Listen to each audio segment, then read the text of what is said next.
selamat siang, selamat malam, dan selamat pagi untuk semua yang mendengarkan.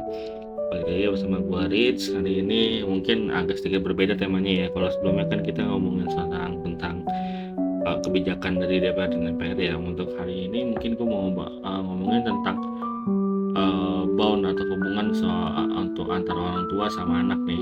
Yang ini agak sedikit sensitif, mungkin harus diproses juga atau mungkin harus ditanggapi dengan bijak untuk semua para pendengar yang mungkin agak mirip kehidupannya atau mungkin ya mempunyai masalah yang sama. Jadi gini, nah coy, gue di sini bakal mencoba untuk menjadi dua buah, bukan dua buah ya, melihat dari dua sisi pandang yang berbeda. Salah satunya gue akan lihat dari sisi orang tua, dan satu sisinya gue akan lihat dari sisi seorang anak.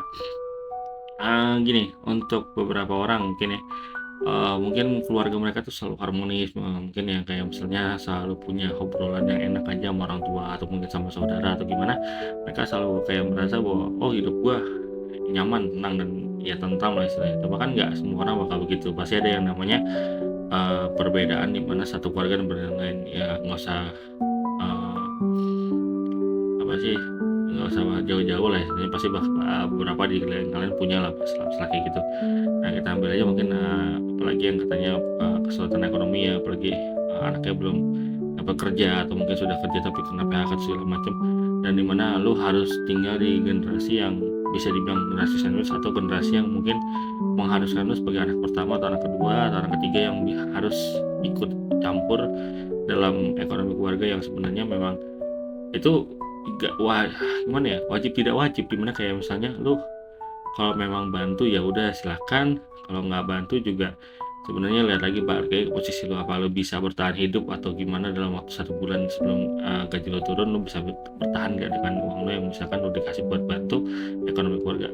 Jadi gini, pertama untuk sudut pandang anak ya, mungkin kalau misalnya gue bilang tuh keluarga yang tidak harmonis itu adalah keluarga yang dimana anak tersebut seperti kayak merasa dikucilkan di keluarganya sendiri, dimana kalau misalkan dia berpendapat atau mereka dia mau coba sesuatu tidak pernah didukung sama orang tuanya, atau mungkin punya penolakan, atau mungkin orang tua sendiri merasa bahwa anaknya itu tidak cocok atau mungkin memang mau mengarahkan dimana seharusnya lu jangan begini, lu harusnya ambil ini karena dia itu lebih banyak peluangnya istilahnya begitu. Cuma kan namanya anak kan tidak bisa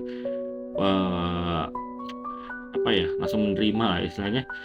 Kami anak tuh sebenarnya punya pilihan atau mungkin punya kesempatan masing-masing untuk sukses atau segala macam ya. So, saya sebagai orang tua ya, kalau misalnya ada pihak orang tua yang nonton video ini, saya tolong dinilai dulu, maksudnya setidaknya Anda support dulu anaknya. Kalau misalkan memang belum menunjukkan hasil atau segala macam, jangan langsung dipatahkan semangatnya, seperti langsung seharusnya kamu ya dengerin kata mama atau kata apa dari sebelumnya kan, seharusnya kamu jangan ini jangan itu, lihat kan gitu kan, seharusnya jangan gitu.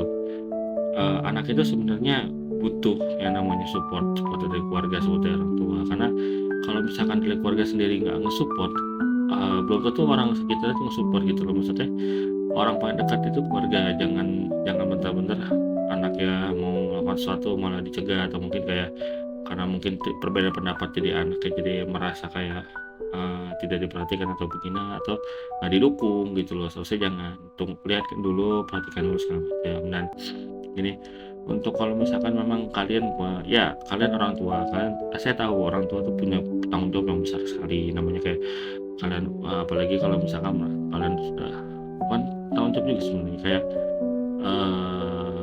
emosi atau stres banget di kantor, dimana kayak kalian udah mengalami hari yang berat, dan kalian melihat misalkan anak kalian yang belum dapat pekerjaan atau mungkin sedang mas-masan, atau mungkin memang situasi di mana dia sudah selesai mengerjakan suatu pekerjaan atau sudah selesai melakukan sesuatu, tapi saat kalian kebetulan datang, kalian melihat anak tersebut sedang asik bersantai atau sedang main, tolong jangan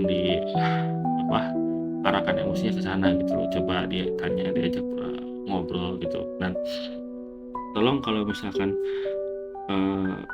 nyari topik obrolan tuh jangan selalu yang menyudutkan anak gitu loh. Maksudnya di sini kan pasti ada yang namanya apa sih namanya, taraf hidup dan jalan kehidupan masing-masing gitu. Kalau misalkan sebagai orang tua juga harus paham itu, jangan terlalu dipaksakan, terutama orang tua yang maaf yang selalu benar-benar membandingkan satu dengan yang lain gitu. Kalau misalkan memang ada yang jelek dibandingkan sama anaknya, atau ada yang bagus juga dibandingkan, tapi dengan posisi di mana dia tidak membandingkan secara sejajar, malah lebih merendahkan anaknya sendiri gitu. Maksudnya kami tahu sebenarnya sebagai anaknya kayak orang tua tuh sudah bekerja seharian penuh, capek dan penuh dengan emosi, di mana dia bingung juga harus melampiaskan ke siapa. Kami tahu, cuma tolong jangan dilampiaskan ke kami gitu loh.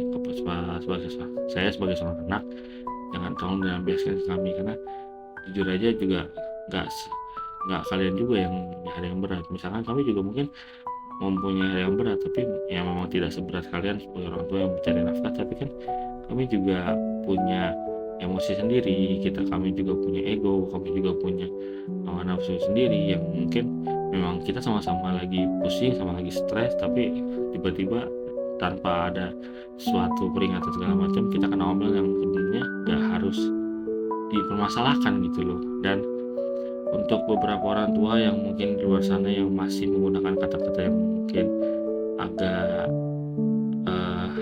merendahkan anaknya sendiri, misalkan maaf, kurang pintar, bodoh, goblok, segala macam, tuh tolong dihindari gitu loh. Karena sebenarnya tuh kami juga ya, untuk yang tidak biasa terkena bahasa tersebut dari orang tua ya, maksudnya kalau dari teman oke, biasa, kita teman-teman, sahabat, segala macam, kita masih menganggap tuh bahwa ya udah kita bisa nggak panggil lalu. Cuma kalau dari orang tua tuh ada rasa bukan sakit, sedih tersendiri kalau misalkan dikatakan tersebut dengan orang tua sendiri, karena mungkin ya kita tuh menganggap kalian tuh sebagai terakhir tempat terakhir kita bersandar, dimana kayak lu nggak punya pasangan, lu nggak punya teman gitu. Maksudnya dalam keadaan tersebut yang lu karena kayak bingung mau cerita ke siapa, karena sebenarnya orang lain tuh pun tidak terlalu peduli dengan masalah kita. Dia cuma hanya ingin mendengarkan masalah kita ya, tanpa memberikan solusi atau apapun gitu. Orang tua kan seharusnya sebagai sandaran terakhir sebagai seorang anak itu, seharusnya jangan terlalu seperti itulah. Jadi tolong dan mohon, kalau misalnya memang lagi stres atau lagi itu, jangan dilampiaskan ke anaknya. Lalu untuk yang selanjutnya sih ya, kadang orang tua tuh ya tidak pernah seperti merasa bahwa dia selalu superior, maksudnya selalu benar dengan segala tindakan, segala tujuan yang dia ambil untuk anaknya. Misalkan oh kamu nggak boleh begini, seharusnya kamu begini, kamu nggak boleh begini, seharusnya kamu begini, kan nggak seharusnya begitu. Karena seharusnya kita punya, seperti yang saya bilang sebelumnya, kita tuh punya pendapat masing-masing, kita punya pemikiran masing-masing gitu. Jangan menganggap bahwa pikiran kalian selalu benar gitu. Nanti kalau misalkan pilihan kalian salah dan kita berakhir dengan kegagalan, contohnya kalau misalkan kita lagi milih kampus nih, milih kayak jurusan, kan biasa orang SMA tuh bingung kalau misalnya memang belum terlalu terbiasa atau belum terlalu familiar dengan jurusan-jurusan tersebut. Mereka masih bingung kayak, aduh gue pilih jurusan mana ya, mungkin dari anak sendiri, gue seneng IT nih, berarti gue masuk aja ke IT atau ke ilmu komputer, atau mungkin ke manajemen komputer atau teknik komputer, terserah. Maksudnya kayak intinya minat dia sendiri gitu loh. Nah tiba-tiba orang tuanya nyelotok, kamu jangan ke situ, kamu ke agrobisnis saja. Soalnya karena agrobisnis itu peluang kerjanya lebih banyak, kamu harus percaya sama ayah gitu loh. Maksudnya kamu terus singkat cerita, si anaknya mau tetap masuk IT. Nah tapi karena ayahnya lebih berkuasa ya, karena memang kan dia tahu lah yang biayain dia sekolah atau gimana, itu pasti kan orang tuanya. Jadi ya mau nggak mau dia ikut sama orang tuanya. Singkat cerita sudah lulus anaknya, dan kebetulan memang karena tidak sesuai dengan minatnya, jadi belajarnya mungkin setengah-setengah, atau mungkin lulus dengan ya udah lulus aja. Nah waktu dia mencari kerja juga agak susah segala macem. Nah nanti tiba-tiba orang tua akan ngomong, ya udah kamu kuliah aja, IT aja gitu loh. Nggak boleh gitu seharusnya.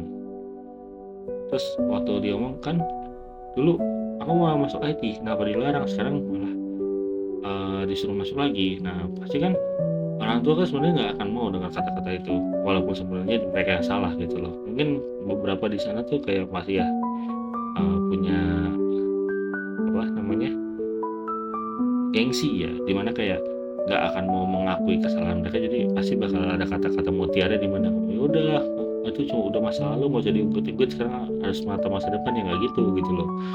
Kalian yang sudah menjerumuskan masa depan anak kalian, tolong jangan langsung menjudge seperti itu gitu loh. Seharusnya kalian berpikir minta maaf, atau seminimal minta maaf, karena secara tidak langsung kalian itu sudah merusak masa depan anak kalian sendiri gitu. Ya mungkin ada beberapa yang masih gengsinya tinggi atau gimana, yang seharusnya yang tidak pernah menganggap bahwa anaknya salah, jadi pokoknya anak selalu bersalah aja. Kalau misalnya memang orang tua salah, ya saya tidak akan mau minta maaf. Ada yang begitu, nggak usah kita sebutin, pasti ada begitu, karena egonya tinggi. Nanti kalau misalkan ada acara khotbah atau acara apa yang mengatakan bahwa apakah orang tua pernah durhaka kepada anak, pernah, tapi langsung diganti channel. Tapi kan channelnya untuk membahas anak yang durhaka ke orang tua biasanya langsung diganti itu channelnya. Nah jadi intinya masukan untuk orang tua terlaksana, kalau misalkan ada bisa anak, ya harusnya bukan seperti itu gitu. Kalian harus lebih mengerti perasaan dia, perasaan dimana kayak dihadapkan dengan suatu posisi yang maju salah, mundur salah gitu kok. Nah, balik lagi kita ke sudut pandang orang tua ya, dimana kayak kita ngeliat anak kita juga nggak mau gagal gitu ya, kita pengen yang terbaik istilahnya untuk anak kita gitu kan. Nah tapi kan kadang yang sebelumnya saya bahas itu pasti bentrok, dimana kayak orang tua maunya ini, anak maunya ini, jadi kayak misalkan nggak sejalan lah istilahnya. Nah seharusnya kalau seperti itu ya dirundingkan gitu loh. Tapi sebisa mungkin kalau memang anaknya punya minat, hobi, ataupun mungkin kesukaan yang arah positif ya, dan tanda kutip positif, saya dukung aja gitu loh. Mau anaknya jadi boyband, ngedance, cosplayer, ya dukung aja, karena secara tidak langsung kalian tuh mendukung anak kalian ke jalan yang positif, itu yang pertama.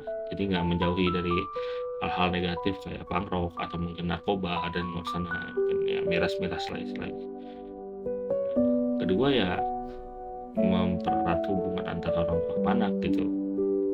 Kadang juga kita seorang anak juga pasti kan bakal ingin banget ya namanya kita punya hubungan dekat sama orang tua, begitu sebaliknya. Cuma kan yang bikin renggang itu yang satu ya gengsinya gitu. Ada orang tua tuh gengsi dengan anaknya, misalnya minta maaf atau mungkin ya memang masih pengen benar. Anaknya sendiri juga pasti merasa bahwa gengsinya tuh kayak gengsi mengutarakan bahwa mereka tuh sebenarnya masih butuh loh, mereka masih butuh perhatian loh dari orang tua, mereka tuh masih butuh, dimana kalau mereka melakukan hal bagus mereka dipuji dan mereka di treatment sebagaimana baiknya seorang anak. Yang dulu misalnya dulu tuh waktu ujian dapat nilai 10 ya diberikan pujian, diberikan ya semacam applause lah atau reward lah ya minimal gitu. Jadi di sini sih aku cuma pengen bilang kalau untuk kedua belah pihak sih sebenarnya kuncinya tuh komunikasi. Cuma dalam satu hal itu lebih banyak pasti menganggap bahwa kebanyakan ya anak yang selalu dirugikan gitu, karena di sini tuh anak tuh kayak nggak punya program apa. Apalagi untuk orang yang masih belum bekerja atau mungkin yang putus sekolah atau ya intinya statusnya tuh di sangat susah lah untuk dibicarakan gitu ya.